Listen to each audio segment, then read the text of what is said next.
Vamos receber então o nosso irmão que vai estar pregando a palavra, ministrando a palavra de Deus, pastor Lucas, e Deus com certeza vai falar com você nesta noite, amém? Vamos receber com muita alegria no nome de Jesus. Glória a Deus. Glória a Deus. Cumprimento a todos com a paz do Senhor, amém? Amém. Convido os irmãos a abrirem a palavra do Senhor, está em Lucas, capítulo 1, versículo 16. Amém? Amém? Diz assim a palavra do Senhor: e converterá muitos dos filhos de Israel ao Senhor seu Deus, e irá adiante do Senhor no espírito e poder de Elias, para converter o coração dos pais aos filhos, converter os desobedientes à prudência dos justos e habilitar para o Senhor um povo preparado. Amém? Amém. Também vamos abrir no capítulo de número 3, ainda de Lucas, capítulo 3, a partir do versículo de número 1. Lucas capítulo 3, versículo 1.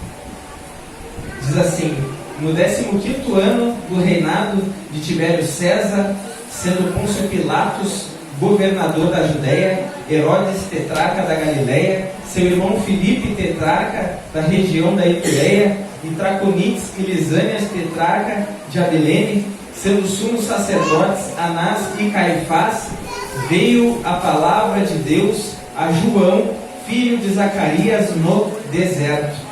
Ele percorreu toda a circunvizinhança do Jordão, pregando o batismo de arrependimento para a remissão de pecados. Vamos pular para o versículo 7, do mesmo capítulo 3, o versículo 7. Dizia ele: pois as multidões que saíam para serem batizadas, raça de víboras, quem vos induziu a fugir da ira vindoura? Produzi, pois, frutos dignos de arrependimento. E não comeceis a dizer entre vós mesmos: temos por pai a Abraão, porque eu vos afirmo que destas pedras Deus pode suscitar filhos a Abraão. E também já está posto um machado à raiz das árvores. Toda árvore, pois, que não produz bom fruto é cortada e lançada ao fogo. Então as multidões o interrogavam, dizendo: que havemos, pois, de fazer? Respondeu-lhes: quem tiver 2 túnicas, reparta com quem não tem, e quem tiver comida, faça o mesmo. Foram também publicanos para serem batizados e perguntaram-lhe: mestre, que havemos de fazer? Respondeu-lhes: não cobreis mais do que o estipulado. Também soldados lhe perguntaram: e nós, que faremos? E ele lhes disse: a ninguém maltrateis, não deis denúncia falsa, e contentai-vos com o vosso soldo. Amém? Amém. Eu coloquei um tema na mensagem dessa noite, e o tema é conversão verdadeira. Pode repetir comigo? Conversão verdadeira. Mais uma vez, conversão verdadeira. Porque nós vemos no capítulo 1 que nós lemos ali, de Lucas, que fala que João, ele seria usado na conversão de muitas pessoas.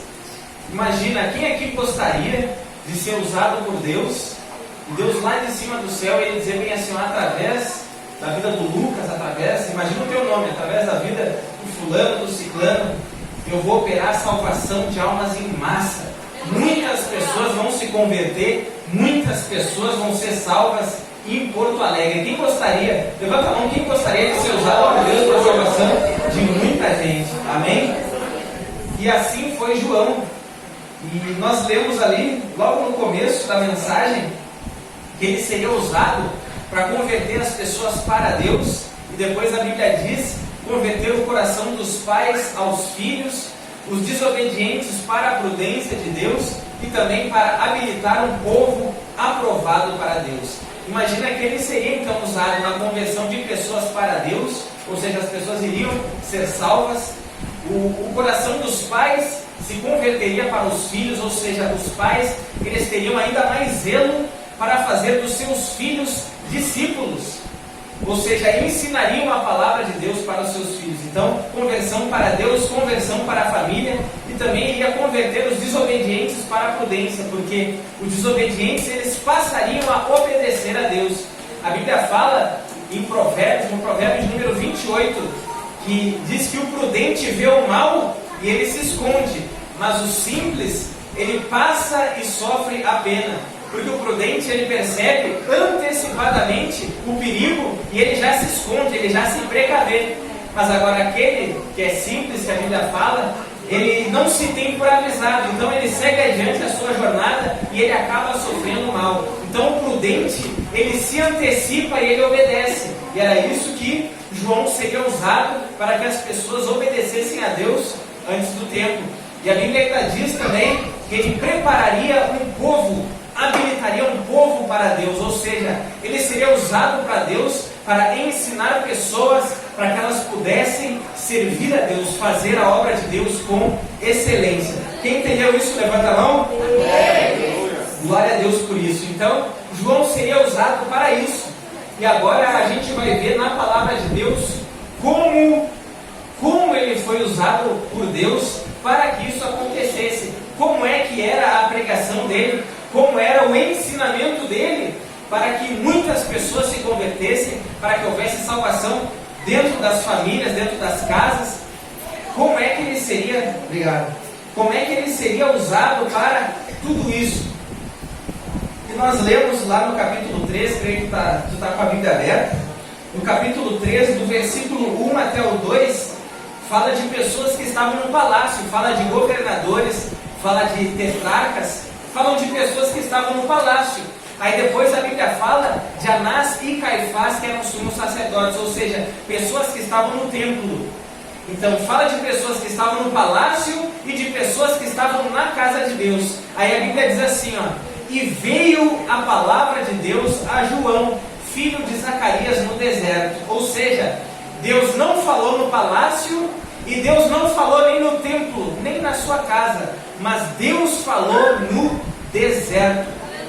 Falou com João no deserto. E aqui a gente aprende algo maravilhoso e algo muito especial. A Bíblia ensina que a gente deve congregar. A Bíblia diz em Hebreus: não deixe as vossas congregações como é o costume de muitos. Ou seja, a Bíblia nos ensina no livro de Salmos também, no Salmo de número 27, uma coisa pedirei ao Senhor, que eu possa habitar na sua casa por todos os dias da minha vida. Então a Bíblia nos ensina a gente amar a casa de Deus, a gente estar na casa de Deus. E por incrível que pareça, na época de João isso era muito complicado, porque a gente vê que Deus não falava, Deus não falou no templo, porque infelizmente as pessoas que serviam a Deus lá, a gente vê na época de Jesus, a gente vê que eles se preocupavam muito com a posição e não em si com as pessoas e com a obra de Deus. Então Deus falou com João no deserto. Preste atenção.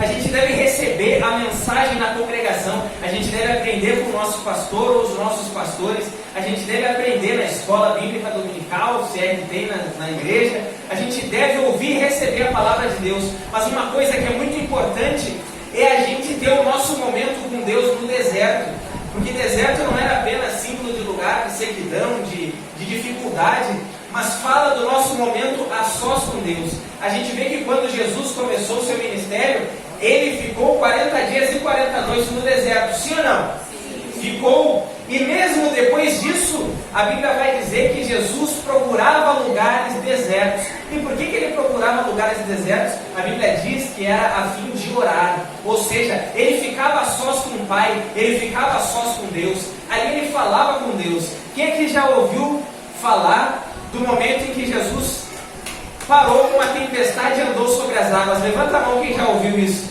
Já ouviu a pregação sobre isso?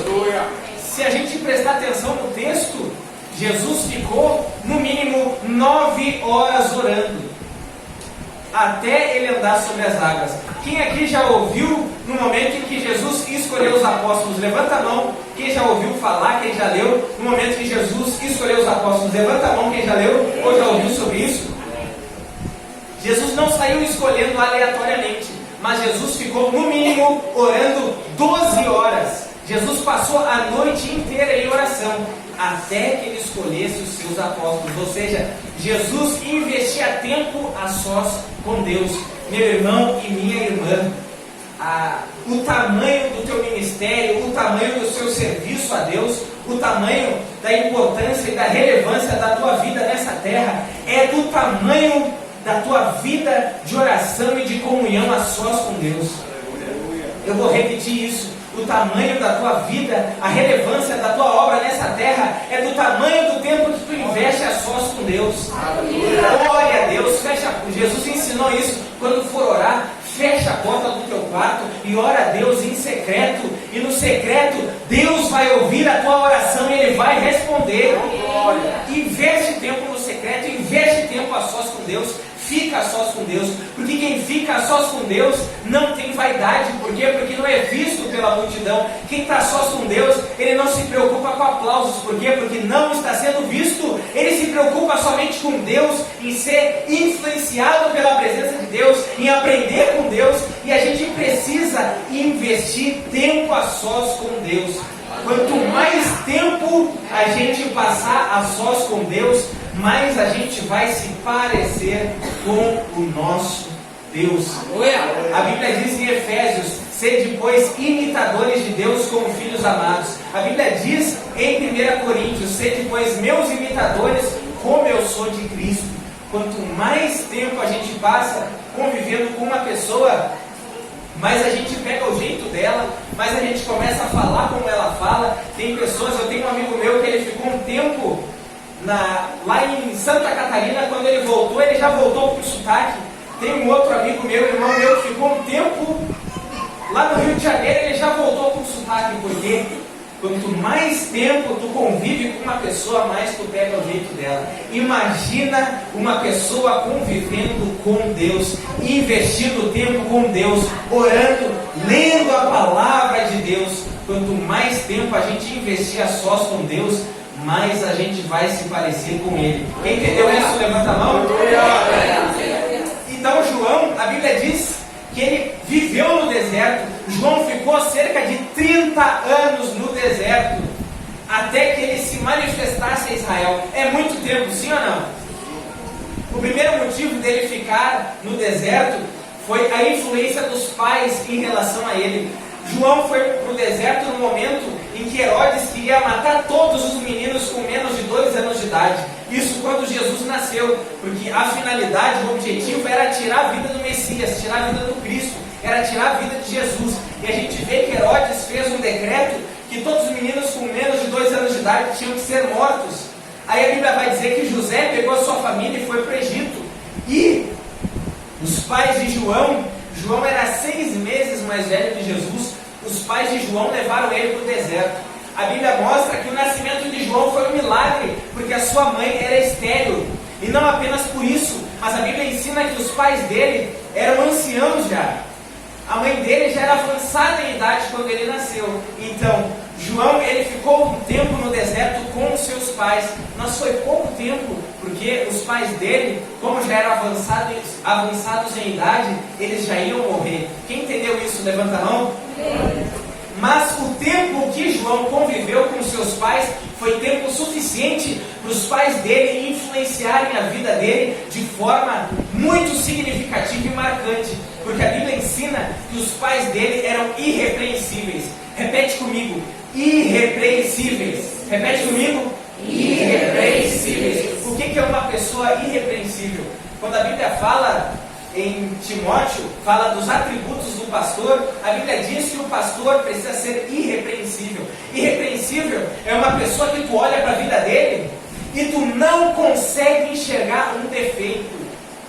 Com razão. Não é que a pessoa não tenha defeito, mas tu observa o andar dele, tu observa o jeito que a pessoa fala, tu observa o jeito que a pessoa vive e tu não consegue detectar algo que a pessoa seja repreensível, ou seja, que tu corrija ela. Entendem isso, sim ou não? Os pais de João eram irrepreensíveis, ou seja, obviamente a gente sabe que um ciumento e um invejoso, ele cria defeito, cria problema na vida daquela pessoa que ele inveja, que ele sente ciúmes. Mas com razão, uma pessoa que é irrepreensível, ninguém consegue detectar algo na vida dele de errado. Assim eram os pais de João, ou seja, eram íntegros, se apresentavam diante das pessoas, tanto na frente das pessoas como no culto. Eles eram alinhados, eles eram completamente íntegros. Deus se agradava completamente da vida deles, porque uma pessoa íntegra é uma pessoa inteira, ou seja, ela não obedece pela metade, ela não serve a Deus pela metade, e ela não tem um caráter fracionado. Não é assim, ela é fiel numa coisa, mas não é numa outra coisa, não, ela é inteira. Assim eram os pais de João. E João aprendeu a ser assim também. Isso é tão forte que quando Jesus estava pregando e tinha uma multidão e Jesus até estava fazendo um milagre, a Bíblia diz que os discípulos de João vêm. João estava para morrer, João estava preso. E os discípulos de João vêm, depois voltam para João, e depois que esses discípulos de João saem, Jesus olha para a multidão e diz bem assim, ó, olha, dos nascidos de mulher, não tem ninguém que seja maior do que João. Por quê? Porque João era íntegro, João era irrepreensível, João era totalmente fiel a Deus. Em nome de Jesus Cristo, vamos aprender com João, vamos aprender com Zacarias, vamos aprender com Isabel, que eram os pais de João. Seja íntegro, seja alinhado, seja fiel a Deus em tudo. Isso não apenas por tua causa, mas também por causa do teu filho. Se tu não for alinhado, se tu não for totalmente fiel a Deus, dificilmente o teu filho vai levar a sério quando tu ensinar a palavra de Deus para ele. Aleluia. Quem entendeu isso? Senão é que nem os fariseus. Jesus disse bem assim para os discípulos, olha, façam tudo quanto eles pregam, que eram os fariseus, mas não façam o que eles fazem, porque eles não fazem nada. Eles pregam, mas eles não vivem aquilo que eles pregam. E isso não pode acontecer na nossa vida. A gente precisa viver aquilo que a gente crê. Precisa haver uma harmonia entre o livro sagrado e a nossa vida. Precisa fazer sentido o que está escrito, precisa fazer sentido na nossa vida, precisa funcionar. E se faz sentido e se funciona na nossa vida, é porque a gente é de verdade. Amém? Então João, ele ficou muito tempo no deserto, recebeu o ensinamento dos seus pais, mas ele também, depois que seus pais morreram, ele ficou muito tempo a sós com Deus. Como o pai dele era sacerdote, com certeza o pai dele tinha uma cópia da lei. O pai dele carregava uma cópia do Antigo Testamento e João lia. João lia no deserto, João orava e João lia no deserto. Tanto é que quando ele apareceu, as pessoas perguntaram, tu é o Cristo? E ele disse não. Tu é profeta? E ele disse não. Então o que tu diz de ti mesmo? Ele diz, eu sou a voz do que clama no deserto. Ele recitou o que está escrito em Isaías. E ele não adivinhou isso, não, ele leu. E isso é que é importante, a gente precisa ler a palavra de Deus, a gente precisa amar a palavra de Deus. O Salmo de número 1 diz que o justo, ele não se assenta na roda dos escarnecedores. O que é um escarnecedor? É alguém que zomba de Deus, é alguém que zomba da fé, alguém que não leva a sério as coisas de Deus. Então o justo não se assenta na roda dos escarnecedores, mas antes, a Bíblia diz que ele tem o seu prazer está na lei do Senhor, e nela ele medita de dia e de noite. Ou seja, se ele pode, ele lê de manhã, mas se ele não pode ler de manhã, ele vai ler de noite. Mas ele não passa um dia sem meditar na palavra de Deus. Porque enquanto a gente lê a Bíblia lê a nossa vida, a Bíblia nos transforma por dentro quando a gente medita nessa palavra. Então não se trata de saber intelectualmente o que está escrito, mas se trata de ser transformado pelo que está escrito. Isso aconteceu com João. Aí a Bíblia vai falar no versículo de número 3, que ele percorreu toda a circunvizinhança do Jordão, pregando o batismo de arrependimento para remissão de pecados. O que é remissão? Remissão, muitas vezes acontecia de uma pessoa ter uma dívida, e era uma dívida muito alta, que com o dinheiro ela não conseguia pagar, o dinheiro que ela tinha não conseguia pagar. E quando isso acontecia, essa pessoa era presa. E quando não era suficiente ainda, muitas vezes pegavam os seus filhos, a sua esposa, a sua família ficava, servia de escravo, servia como servo daquela pessoa ao qual ele devia aquela grande dívida. E a remissão, o que era? A remissão era quando chegava alguém e pagava a fiança e quitava aquela dívida que era muito alta. Aí aquelas pessoas que eram escravas, elas eram libertas e se tornavam livres para viver novamente na sociedade. Quem entendeu isso? Aí a Bíblia vai dizer no Salmo de número 49, preste atenção, o Salmo de número 49 está escrito: ao irmão, verdadeiramente ninguém o pode remir, e nem pagar a Deus o resgate pela sua alma, porque o resgate da alma dele é caríssimo. Preste atenção, a Bíblia mostra então que havia uma dívida que toda a humanidade tinha com Deus, e que ninguém poderia pagar essa dívida com dinheiro. Por quê? Porque a redenção da alma deles é caríssima. Ninguém podia pagar a Deus o nosso resgate. Aí quando chega 1 Pedro, Pedro escreve dizendo, sabendo que não foi com coisas corruptíveis como prata ou ouro que vocês foram resgatados da vossa vã maneira de viver, mas com o precioso sangue de Cordeiro, sem defeito, sem mácula, o precioso sangue de Cristo. Então, quando nós estávamos presos por uma grande dívida de pecado, e nós éramos escravos do pecado, quem sabe alguns ainda são escravos do pecado, não foi prata e não foi ouro que pagou essa dívida, mas foi o precioso sangue do Filho de Deus. Só Ele pôde quitar essa dívida e pagar o nosso resgate, para que nós não fôssemos mais escravos do pecado, mas agora somos livres para viver para a glória de Deus. E João iria pregar isso, João iria ensinar isso, as pessoas iriam ouvir isso, iriam aprender disso. Do versículo de número 3, a gente pula lá para o versículo de número 7, e olha só a pregação de João. Aqui João começa a pregar: dizia ele, pois, às multidões que saíam para serem batizadas: raça de víboras, quem vos induziu a fugir da ira vindoura? Isso é muito forte, sim ou não? Mas agora a gente vai ver que é muito mais forte do que a gente possa pensar. Vou explicar aqui o que significa raça de víboras. João explica depois. João diz bem assim, ó: não venham me dizer que vocês são filhos de Abraão, não venham dizer temos por pai a Abraão. Raça significa geração. Tanto que lá em uma das cartas de Pedro a gente vai ler e está escrito assim, ó: vocês são geração eleita, sacerdócio real. E outra versão diz raça eleita. Então raça é geração.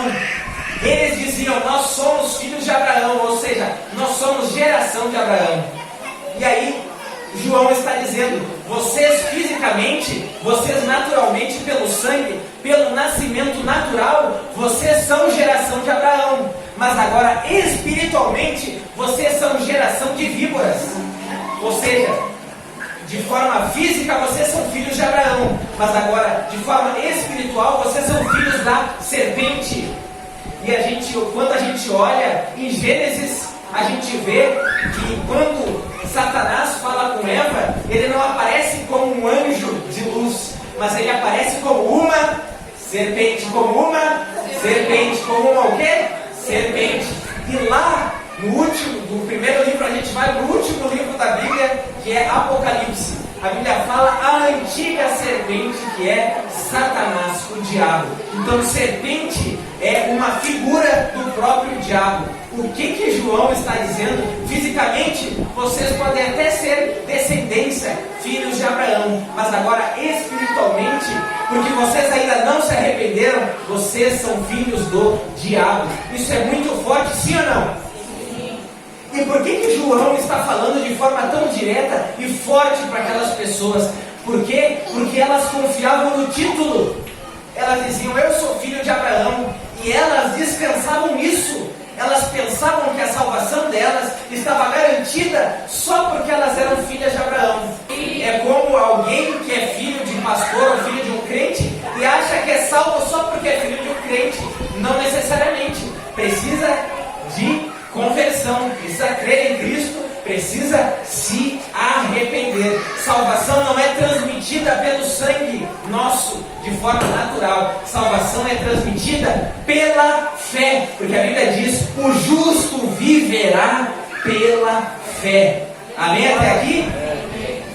A gente vê que não foi só João que falou de forma forte isso. A gente vê que Jesus, no capítulo de número 8 de João, ele falou a mesma coisa para os fariseus. Por quê? Porque eles descansavam no título. Eles diziam: nós somos filhos de Abraão.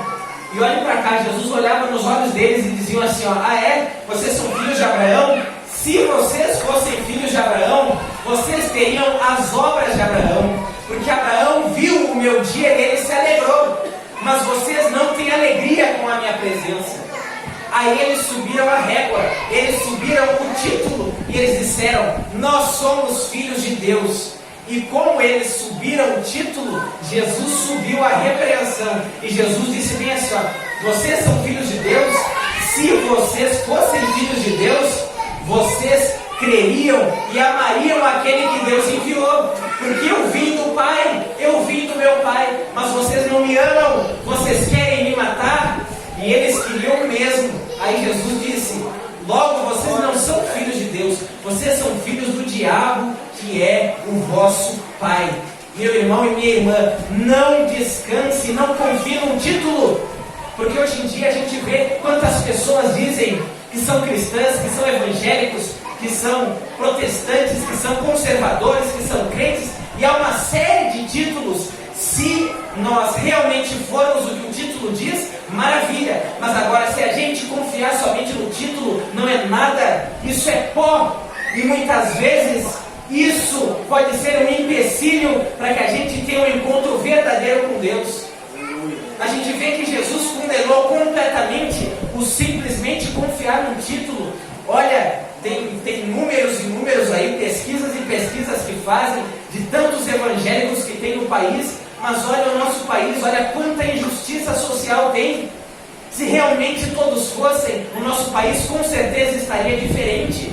Então, logo, se a gente vê que naquela época nem todos que diziam que eram, realmente eram, com certeza hoje nem todos que dizem que são, realmente são. A gente vê que em Apocalipse, preste atenção, em Apocalipse tem as cartas de Jesus para a igreja. Antes de Apocalipse tem as cartas dos apóstolos para as igrejas, mas em Apocalipse tem as cartas de Jesus para as igrejas. E Jesus disse bem assim para uma igreja: entre vós há muitos que se dizem judeus, título, mas na realidade eles não são judeus, antes eles são sinagoga de Satanás. Olha que forte isso é muito forte. Isso nos mostra que a gente não deve confiar no título. A gente tem que confiar em Cristo. A gente tem que todos os dias ter a certeza que nós continuamos temendo a Deus, sendo fiel a Deus, amando a Deus e buscando a Ele diligentemente. Não descanse num título. Não se acostume com o Evangelho. Não se acostume, porque isso é muito triste, irmãos. É muito triste quando uma pessoa simplesmente confia num título. Isso é muito triste, porque quando isso acontece, a chama se apagou dentro dela e fica somente a aparência das coisas. Só que quando Deus falou para Samuel, quando Samuel foi ungir Davi rei, Deus disse: Samuel, Samuel, eu olho diferente, eu não vejo como o homem vê, porque o homem vê a aparência, mas eu vejo o coração. Se o nosso coração não está em Deus, não pertencer a Deus, nós não somos de Deus. É por isso que a Bíblia fala na palavra da Santa Ceia: examine-se, pois, o homem a si mesmo. E era isso que João pregava. E era assim que ele seria usado para a conversão de muita gente. Porque a Bíblia mostra que as multidões chegavam clamando, confessando seus pecados. João não perguntava: o que tu fez? Não, a pessoa chegava dizendo: eu menti, eu traí. A pessoa chegava gritando, confessando confessando o seu pecado, mas aqui a gente vê que algumas pessoas, elas chegavam e elas não estavam arrependidas. E qual é o outro significado de raça de víboras? Quando uma pessoa estava no deserto e ela catava gravetos para fazer fogueira, porque no deserto de manhã é muito quente, mas de noite é muito frio. Então a pessoa ia catar gravetos.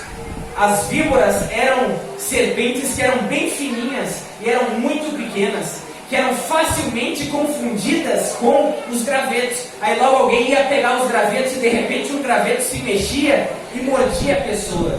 E não era um graveto, era uma víbora, era uma serpente que estava ali enrustida e escondida entre os gravetos. E é literalmente isso que João está dizendo, que havia muitas pessoas ali que estavam de forma sincera arrependidas, mas outras não. Outras estavam ali porque era costume, porque era moda, porque todo mundo ia ouvir João e ela estava ali também. Então João dizia: raça de víboras, arrependei-vos e convertei-vos.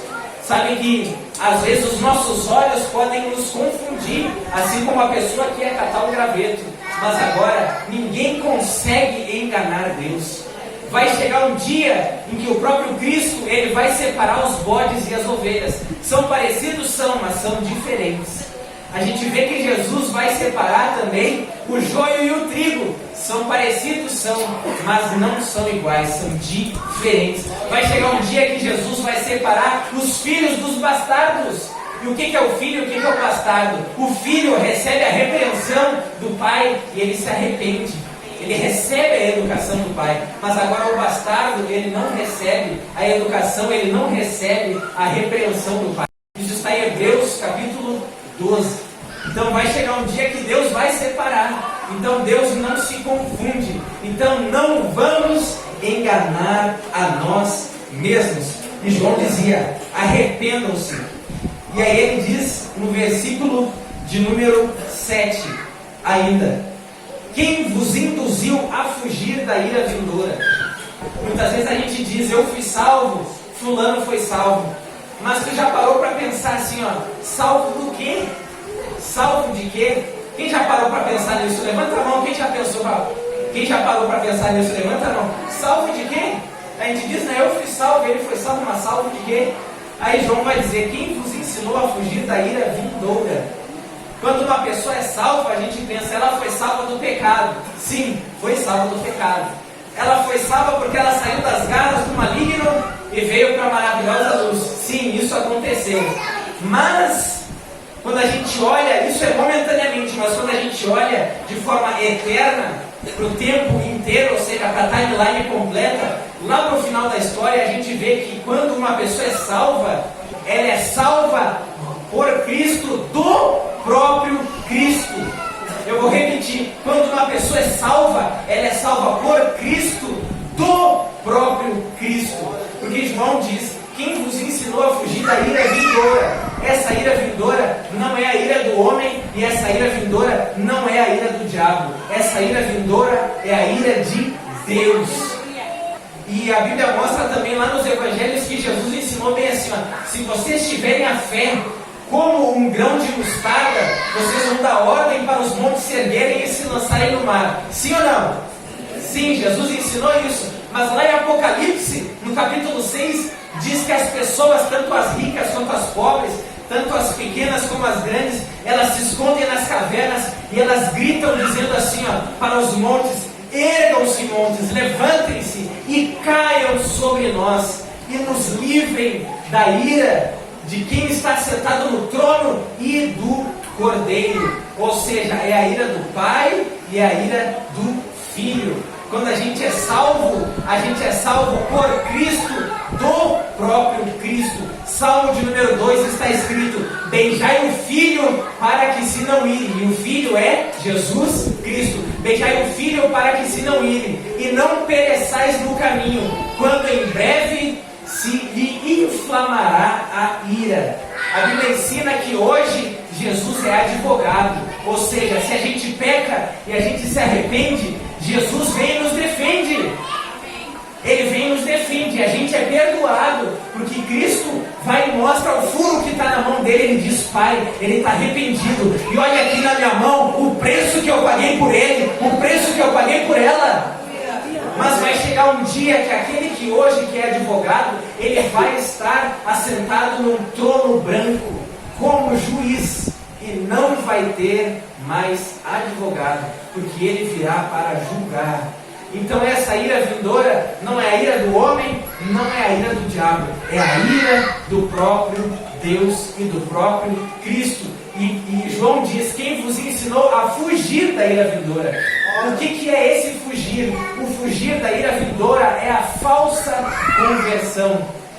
Eu vou repetir: a fuga da ira vindoura é a falsa conversão. Porque aquelas pessoas, algumas que estavam na fila do batismo, elas não estavam arrependidas, mas elas queriam apenas cumprir um ritual, elas queriam apenas cumprir um costume. Mas não se tratava de cumprir um costume, se tratava de estar verdadeiramente arrependido, porque era isso que mostrava que ela realmente estava se convertendo a Deus.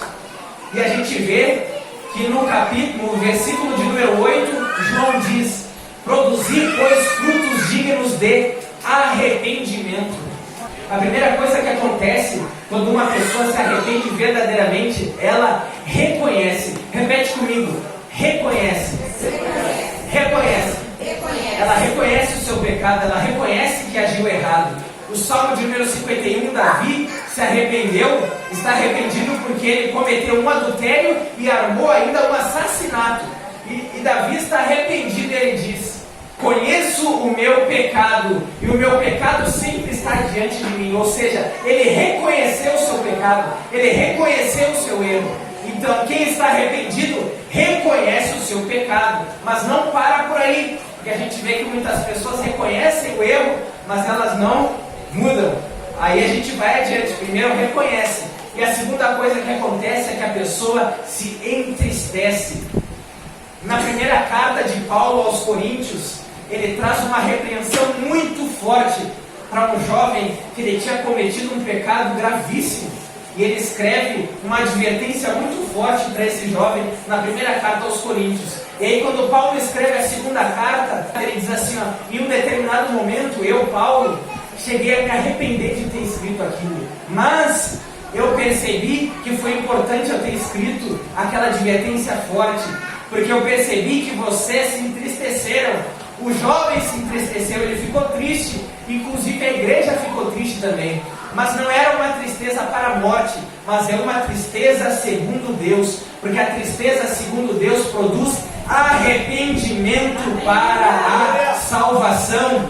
A tristeza do mundo gera morte, mas a tristeza segundo Deus gera vida. Então, uma pessoa que está realmente arrependida, ela reconhece o pecado e ela se entristece. Terceira coisa de uma pessoa que realmente se arrependeu do seu pecado: ela confessa o seu pecado, ela confessa, ela abre a boca e confessa. Davi escreveu: pequei contra ti somente pequei, e o Senhor terá tido por justo quando me julgar. Tudo aquilo que o Senhor falar contra mim, o Senhor estará completamente certo, Deus, porque eu pequei contra ti. Davi confessou. A gente vê que o filho pródigo, quando ele volta para a casa do pai, ele diz para o pai: pequei contra os céus e pequei contra ti, pai. Ou seja, ele confessou. Uma pessoa verdadeiramente arrependida reconhece, se entristece e confessa o seu pecado. Quarta coisa, a pessoa abandona o seu pecado. Em Provérbios está escrito: aquele que encobre o pecado, esconde o pecado, não prospera, mas aquele que confessa e deixa, alcança misericórdia. Alcança misericórdia, não esconde, confessa para Deus, porque Ele é misericordioso para te perdoar. Quinta coisa que uma pessoa verdadeiramente arrependida faz: essa pessoa, ela muda, ela reconhece, ela se entristece, ela confessa, ela deixa o pecado e ela muda. A gente vê que isso está escrito na sequência ali do texto.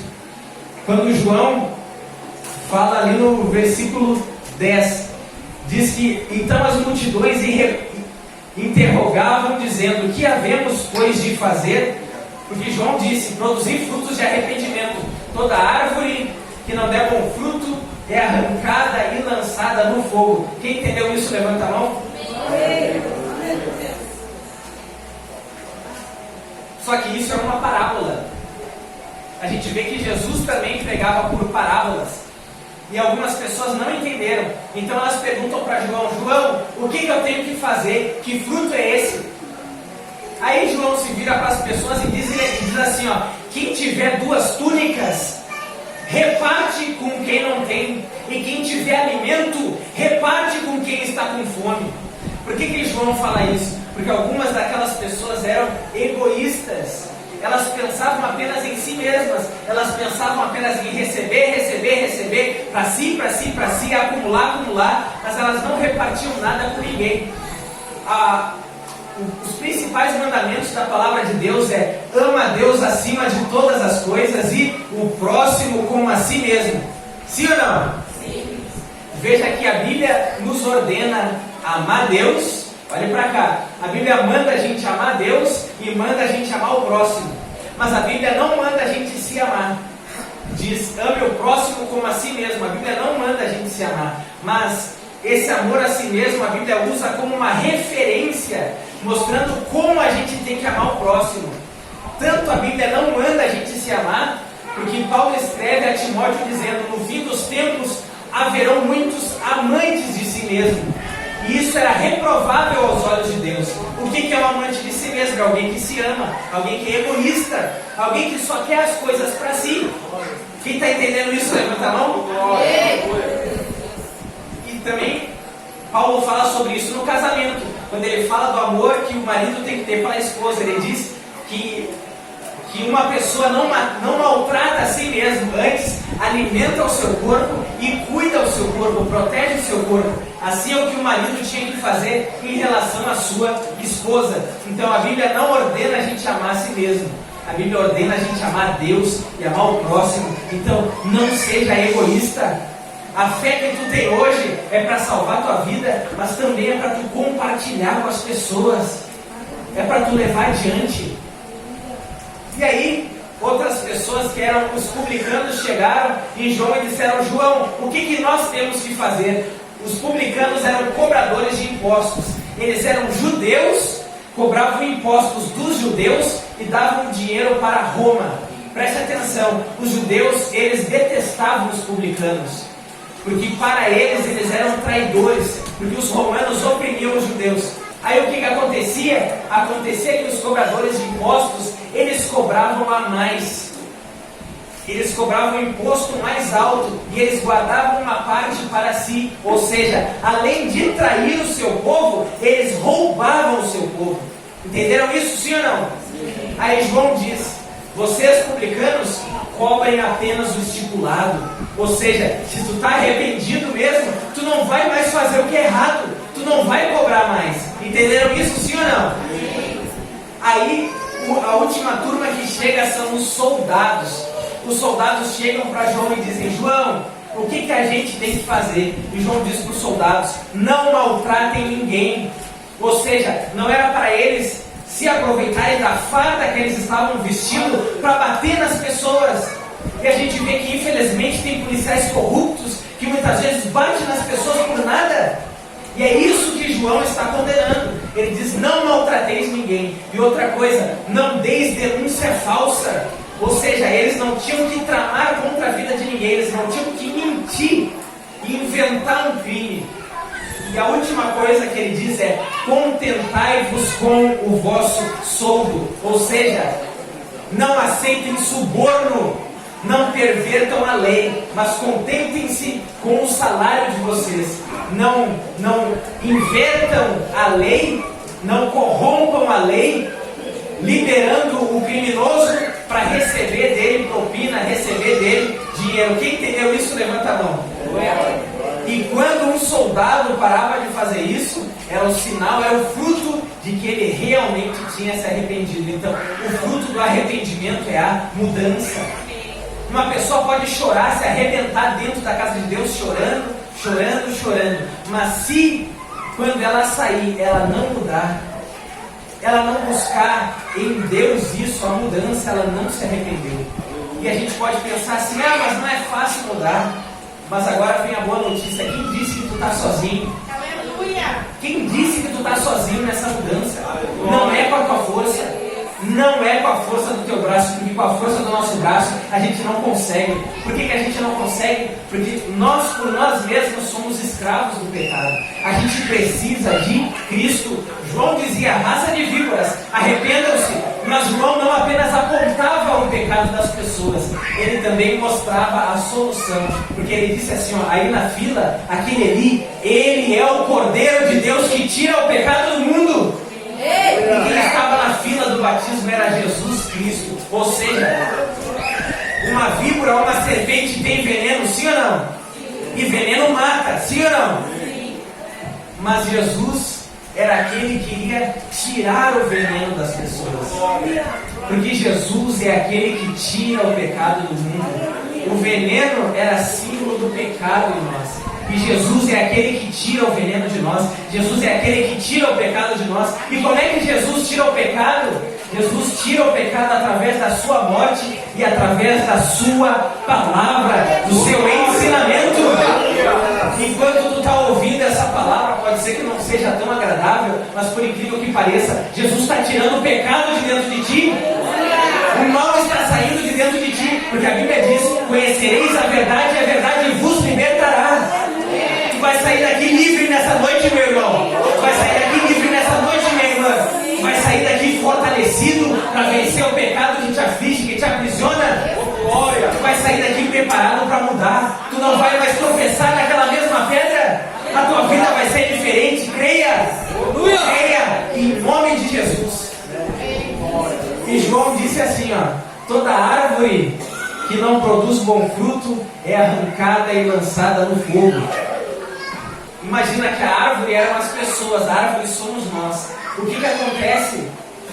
O que seria a falsa conversão? Acontece que algumas vezes a gente enfeita a árvore. Imagina uma árvore de Natal. A pessoa coloca luzes, coloca as bolinhas, enfeita.